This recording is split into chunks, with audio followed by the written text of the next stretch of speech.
আসসালামু আলাইকুম সম্মানিত ভিউয়ার্স, সকলকে স্বাগতম আমাদের অটোক্যাড ইলেকট্রিক্যাল 2020 এর সিরিজ ভিডিওতে। আমরা এখানে মূলত অটোক্যাড ইলেকট্রিক্যাল এবং জেনারেল যে অটোক্যাড এই দুই ভার্সন নিয়েই বিস্তারিত আলোচনা করব এবং ধাপে ধাপে দেখব আমাদের অটোক্যাড এবং অটোক্যাড ইলেকট্রিক্যাল এর ভিতরে কি কি রয়েছে, কি কি টুলস রয়েছে এবং এই টুলস গুলোকে আমরা কোথায় ইমপ্লিমেন্ট করতে পারি এবং কিভাবে এই টুলস গুলা ব্যবহার করে আমরা বিভিন্ন ধরনের ড্রয়িং করতে পারি। মূলত যেমন আমরা বলি এসএলডি, ইএলডি,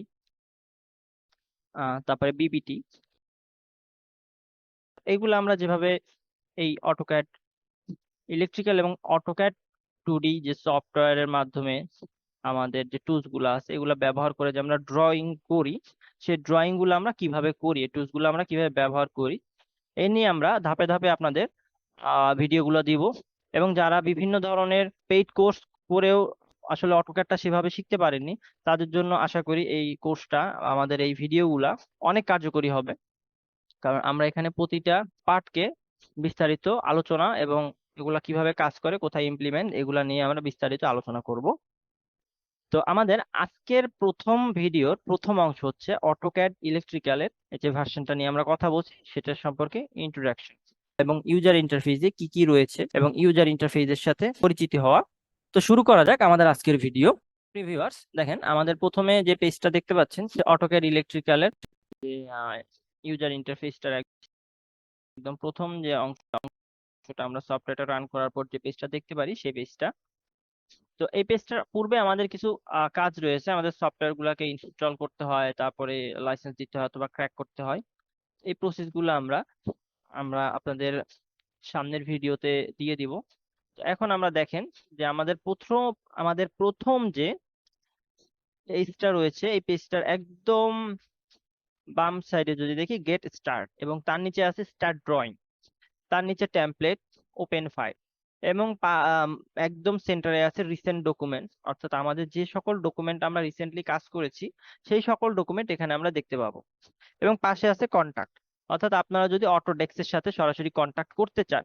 এই অটোক্যাডটা হচ্ছে অটোডেস্ক কোম্পানির একটা প্রোডাক্ট, ঠিক আছে? এই যে এ দ্বারা আমরা অটোক্যাড না, আমরা এটাকে এ দ্বারা বুঝি অটোডেস্ক, ঠিক আছে? আমরা এই এ সিম্বলটা দ্বারাই আমরা অটোডেস্ক বুঝতে পারি, মানে এই অটোডেস্ক কোম্পানিটার সিম্বলটাই এ। এবং এই ক্যাড, হ্যাঁ, কম্পিউটার অ্যাডেড ডিজাইন, তো এই ক্যাডটা আমাদের এই সফটওয়্যারটা যেটাকে আমরা অটোক্যাড নামে চিনি।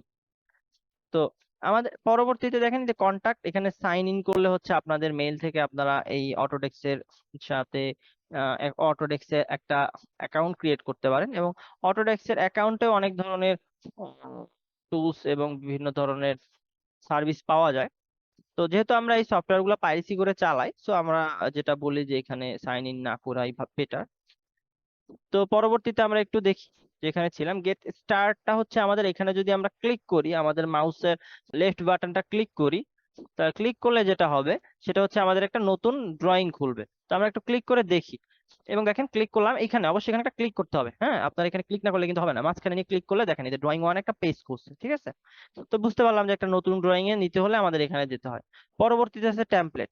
আমরা টেমপ্লেটের জন্য একটা বিস্তারিত আপনাদের জন্য একটা ভিডিও বানাবো, এই যে বিভিন্ন ধরনের টেমপ্লেট এবং টেমপ্লেট গুলা কোথায় ব্যবহার করা হয়। পরবর্তীতে আছে হচ্ছে ওপেন ফাইল। ওপেন ফাইল হচ্ছে আমাদের যত ধরনের ড্রয়িং আমরা করছি, অথবা আমাদের কেউ একটা ক্লায়েন্ট আমাদের একটা ড্রয়িং পাঠাইছে বা আমাদের অফিসের বস আমাদের একটা ড্রয়িং পাঠাইছে, তো সেই ড্রয়িংটা আমি ডাউনলোড করলাম, করার পর সেটাকে আমরা কিভাবে আমাদের এই ক্যাডে আনবো। তো আমরা এখান থেকে ওপেন ড্রয়িং এ গিয়ে সেই সোর্সটা কোন ফাইলে রয়েছে সেটা দেখে জাস্ট আমরা ক্লিক করলেই, দেখেন এখানে ক্লিক করলেই চলে আসবে যে আমাদের কি কোথায় আমাদের ফাইলটা রয়েছে। তো নিচে যেগুলো আছে এগুলা একটু ডিফারেন্ট টপিক, এগুলো আমরা দেখবো সামনে। তো পরবর্তীতে যেটা আছে সেটা হচ্ছে রিসেন্ট ডকুমেন্ট। রিসেন্ট ডকুমেন্টের নিচে আমাদের এই যে যত কাজ করা আছে সেগুলো রয়েছে, এন্ড কন্টাক্ট তো আমরা বললামই। তো আমরা চলে যাই এখন একটু ভিতরে।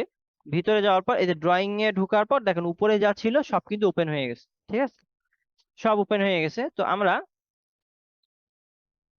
প্রথমে একদম উপরে লেফট সাইডের উপরে কোনায় দেখেন এ এবং নিচে ই ছোট করে কালো রঙের ই লেখা।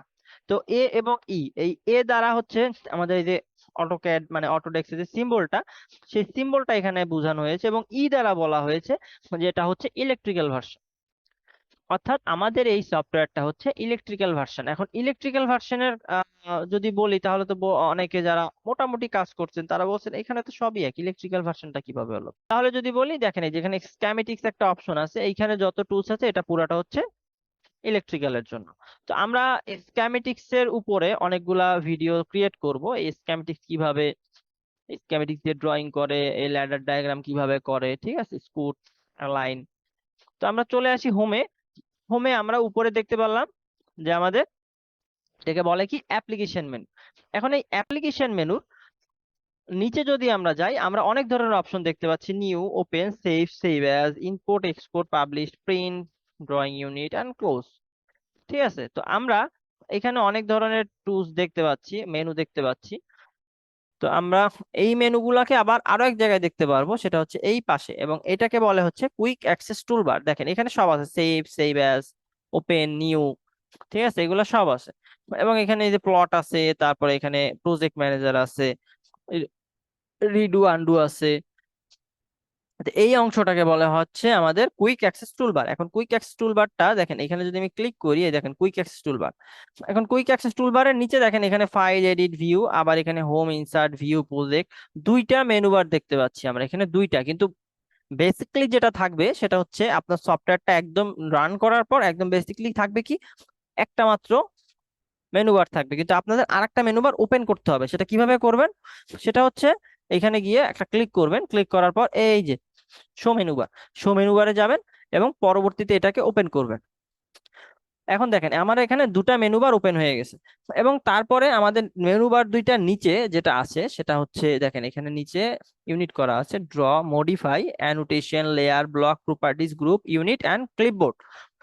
তো এর ভিতরে আবার আছে line, polyline, circle, move, copy, rotate, হ্যাঁ, অর্থ। তো তারপরে আবার আছে এখানে টেক্সট, টেক্সটের ভিতরে আবার অনেকগুলা পার্ট রয়েছে। তো এইগুলা আমরা সেশন বাই সেশন দেখবো। তো আমরা এই অংশটাকে কি বলি? এই অংশটাকে বলি হয়, এই অংশটাকে আমরা বলি হচ্ছে রেবন। এই অংশটাকে আমরা রেবন বলি। এবং তারপরে আমরা নিচে যে অংশটা দেখতে পাচ্ছি স্টার্টের পাশে এবং ড্রয়িং এর এখানে, এটাকে বলে হচ্ছে ফাইল ট্যাব। ফাইল ট্যাব, এখন আপনারা যারা ক্রোমে কাজ করছেন তারা অনেকে জানেন যে ফাইল আমাদের ক্রোমে আমরা এইভাবে নতুন নতুন ফাইল খুলি, ঠিক আছে, ট্যাব খুলি। সোজা বাংলায় যদি বলি আমরা ট্যাব খুলি। তো আমরা নতুন নতুন এই ট্যাব গুলাকে এখানেও খুলতে পারি, আমরা দুইটা তিনটা ট্যাব নিয়ে কাজ করতে পারি। এবং পাশাপাশি আমরা প্রজেক্ট বেইজও কাজ করতে পারি। দুই ধরনের কাজ করা যায়। আমরা যেহেতু পরিচিতি পর্বে আছে, আমরা একটু পরিচিত হয় যে এরকমের থাকবে আপনার প্রজেক্ট। তো এখানে প্রজেক্ট বেইজ আপনারা কাজ করতে পারবেন, আপনাদের এখানে প্রজেক্ট আপনারা সেভ রাখতে পারবেন। তো এর নিচে যেটা আছে সেটা হচ্ছে ভিউপোর্ট কন্ট্রোল। তা আমরা ভিউপোর্ট কন্ট্রোলটা আমরা নেক্সট ক্লাসে আমরা আলোচনা করব। আমাদের এই ভিডিওটা না হলে অনেক লম্বা হয়ে যাবে। তো আপনাদের বোঝার সুবিধার্থে আমরা ইন্ট্রোডাকশন ভিডিওটা দুটা পার্টে দিব ইনশাল্লাহ। তো আমাদের আজকের এই ভিডিও এই পর্যন্তই। আপনাদের কোনো মতামত অথার কিছু থাকলে আপনারা অবশ্যই আমাদের কমেন্ট বক্সে জানাবেন। এবং আপনাদের এই সেশন চলাকালীন সময় আপনাদের কারো যদি কোনো কাজ করতে অসুবিধা হয় অথবা আপনাদের যদি কোনো সাপোর্ট প্রয়োজন হয়, তবে অবশ্যই আমরা আমাদের সাপোর্ট কন্টাক্ট আপনাদের দিয়ে দিব। আপনারা সেই কন্টাক্টে যোগাযোগ করলে আমাদের চ্যানেল থেকে আপনাদের যে কোনো ধরনের সহায়তা করা হবে ইনশাল্লাহ। আপনাদের যদি আমাদের ভিডিওটা ভালো লেগে থাকে তবে অবশ্যই লাইক দিয়ে পাশে থাকুন এবং অবশ্যই চ্যানেলটিকে সাবস্ক্রাইব করবেন।